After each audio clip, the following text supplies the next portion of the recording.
ஆதிக்கத்தை எதிர்க்க முடியும், ஒடுக்குமுறையை எதிர்க்க முடியும், சுரண்டலை எதிர்க்க முடியும் என்கிற நம்பிக்கையை விதைத்த இயக்கம் கம்யூனிஸ்ட் கட்சி.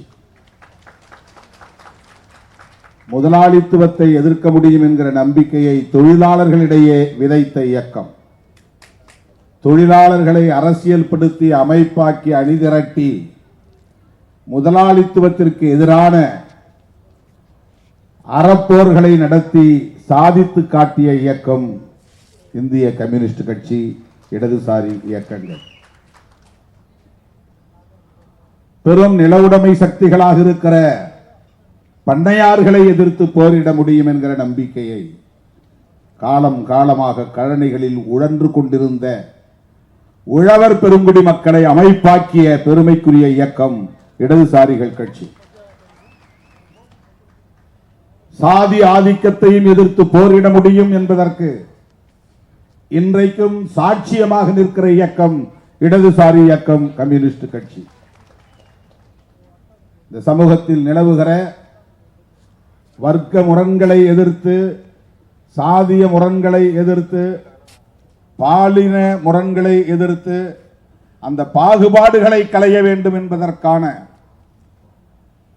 முற்போக்கு அரசியலை இந்த மண்ணில் விதைத்த பெருமைக்குரிய இயக்கம் தேசிய அளவில் இந்திய கம்யூனிஸ்ட் கட்சியும் அதனை தொடர்ந்து இயங்குகிற இடதுசாரிகள் கட்சிகளும் ஆகும்.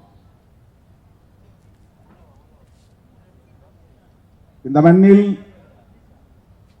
இடதுசாரி இயக்கங்களால் தான் விளிம்பு நிலை மக்களிடையே மிகப்பெரிய அளவில் விழிப்புணர்வு ஏற்பட்டது என்பதை யாரும் மறுத்துவிட முடியாது.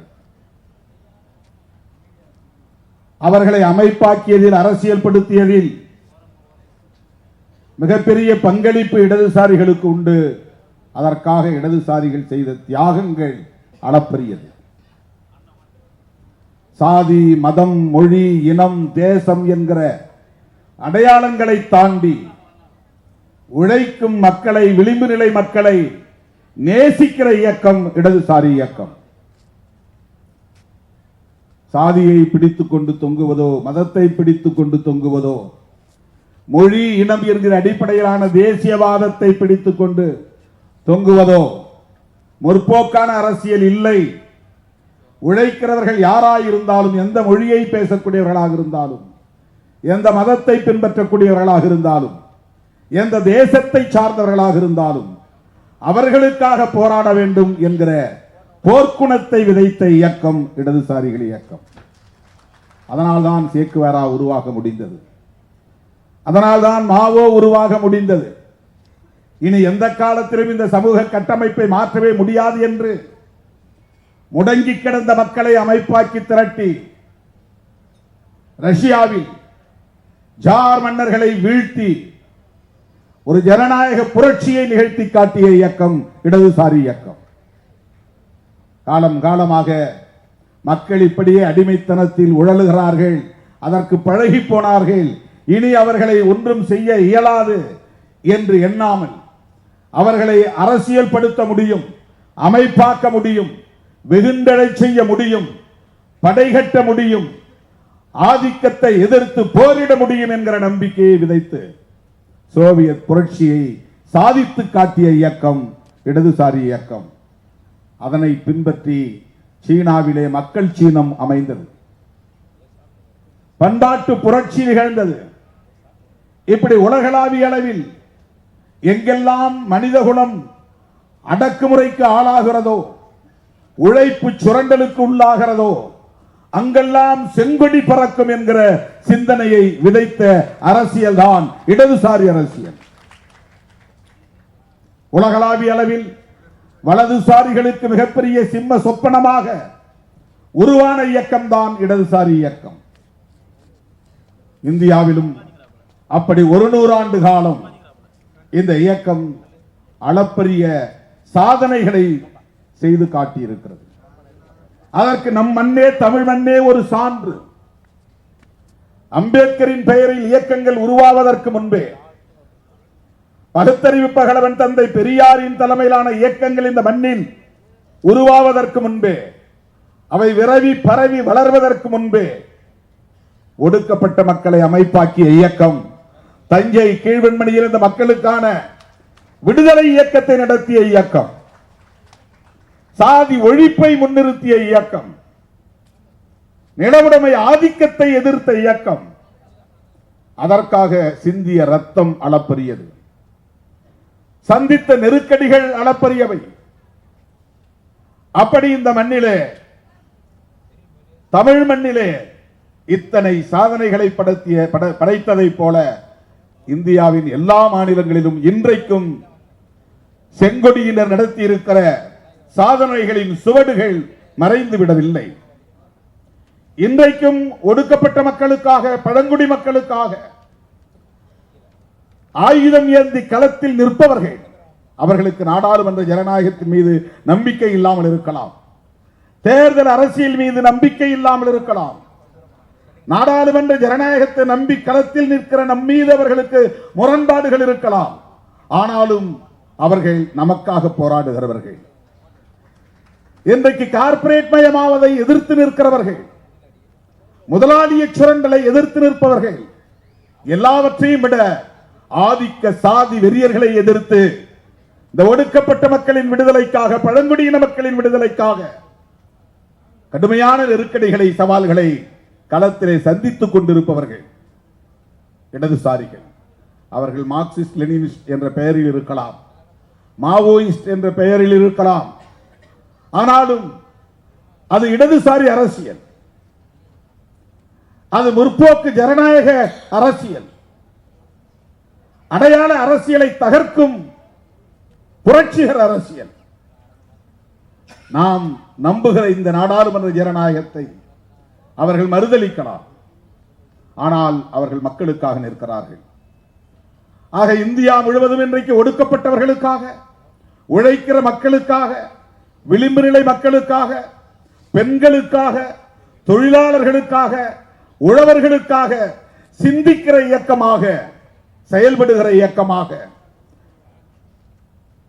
புரட்சிகர அரசியலை கற்பிக்கிற இயக்கமாக இடதுசாரி இயக்கங்கள் இருக்கின்றன என்பதை நாம் இன்னும் இன்னும் வெகு மக்களுக்கு கொண்டு போய் சேர்க்க வேண்டும். இடதுசாரி இயக்கங்களின் இன்னொரு வடிவமாகத்தான் இந்த மண்ணில் பெரியார் இயக்கங்கள், இடதுசாரி இயக்கங்களின் இன்னொரு பரிமாணமாகத்தான் புரட்சியாளர் அம்பேத்கரின் சிந்தனைகளை தாங்கி நிற்கிற அம்பேத்கர் இயக்கங்கள். அம்பேத்கர் இயக்கங்கள் சாதிய இயக்கங்கள் அல்ல. பெரியார் இயக்கமும் திராவிட அரசியல் என்கிற அடிப்படையில் ஒரு குறிப்பிட்ட நிலப்பரப்புக்குள்ளே முடங்கி இருக்கிற அரசியல் அல்ல. அதுவும் இடதுசாரி அரசியல் தான், அதுவும் உலகளாவிய பார்வை கொண்டதுதான். இந்த மண்ணை பீடித்திருக்கிற ஆரியம் என்கிற, பார்ப்பனியம் என்கிற சனாதனத்தை வேறறுக்க தொடங்கிய இயக்கம்தான் பெரியாரிய இயக்கம்.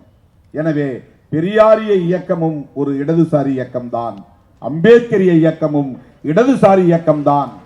இடதுசாரி சக்திகள் இந்த அமைப்புகளோடு நெருக்கமாகவும் இணக்கமாகவும் தீவிரமாகவும் இணைந்து பணியாற்ற வேண்டிய தேவை இருக்கிறது.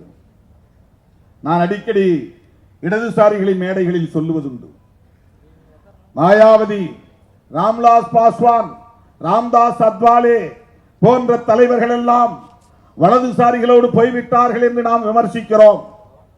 அந்த வலதுசாரிகள் இந்த தலைவர்களை நெருங்கி அரவணைத்து அவர்களை தம்பயப்படுத்துவதற்கு மேற்கொண்ட முயற்சிகளைப் போல இடதுசாரி இயக்கங்கள் எந்த அளவுக்கு அம்பேத்கர் இயக்கங்களை அரவணைத்திருக்கிறோம் என்பதை ஒரு சுய விமர்சனமாக பார்க்க வேண்டும் என்று நான் சொல்லுவதுண்டு. தோழமையாக இதை நான் முன்வைப்பதுண்டு. அம்பேத்கர் இயக்கங்களை சாதிய இயக்கங்களாக புறந்தள்ளி ஒதுக்கி விட்டால் அவர்கள் வலதுசாரிகளோடு போய் சேருவதற்கான சூழல் தான் உருவாகும். சாதி ஒழிப்பை முன்னிறுத்துகிற எந்த இயக்கமும் வலதுசாரி இயக்கம் இல்லை. சுரண்டலை எதிர்த்து போராடுகிறவர்கள் அம்பேத்கர் பெயரில் இயங்கினாலும் பெரியார் பெயரில் இயங்கினாலும் அவர்கள் முற்போக்கு ஜனநாயக சக்திகள் தான், இடதுசாரி சக்திகள் தான். எனவே இன்றைக்கு இந்திய மண்ணை பொறுத்தவரையில் அகில இந்திய அளவில் சிறுபான்மை மக்களின் நலன்களுக்காகவும் ஒடுக்கப்பட்ட மக்களின் நலன்களுக்காகவும் இதர விளிம்பு நிலை சமூகத்தினரின் நலன்களுக்காகவும் பாடாற்ற வேண்டிய பொறுப்பும் அதற்கு தலைமை தாங்க வேண்டிய பொறுப்பும் இடதுசாரிகளுக்கு உண்டு என்று நான் பெரிதும் நம்புகிறவன். அதை தொடர்ந்து வலியுறுத்த விரும்புகிறேன். இந்த உறவு தேர்தல் களத்தையும் தாண்டிய உறவாக வலிமை பெற வேண்டும். நமக்கு ஒரு தேர்தலில் என்ன வெற்றி தோல்வி என்பது அல்ல.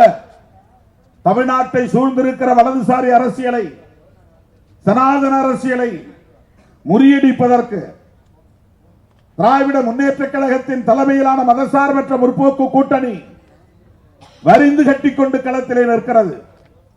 அண்ணன் தளபதி அவர்களின் தலைமையில் வீரியமாக இயங்குகிறது.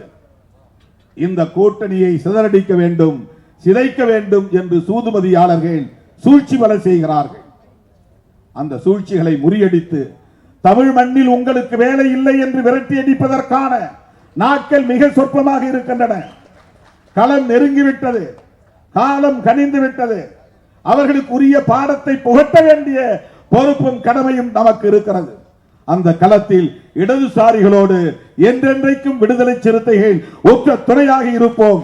மதசார்பற்ற முற்போக்கு கூட்டணியால் தான் இந்தியாவுக்கு ஒரு விடிவு காலம் பிறக்கும் என்பதை நாம் இந்த தேர்தலில் உறுதிப்படுத்தியாக வேண்டும்.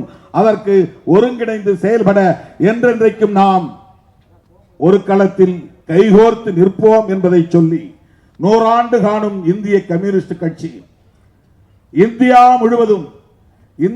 முழுவதும் அனைத்து குக்கிராமங்கள் வரையிலும் இந்த புரட்சிகர ஜனநாயக அரசியலை முன்னெடுத்து செல்வதற்குரிய முனைப்பான செயல் திட்டங்களை வரையறுத்து செயல்படுகிற போது அந்த களத்தில் சிறுத்தைகளும் இருப்போம் என்பதை சொல்லி வாய்ப்புக்கு நன்றி கூறி முடிக்கிறேன். நன்றி, வணக்கம்.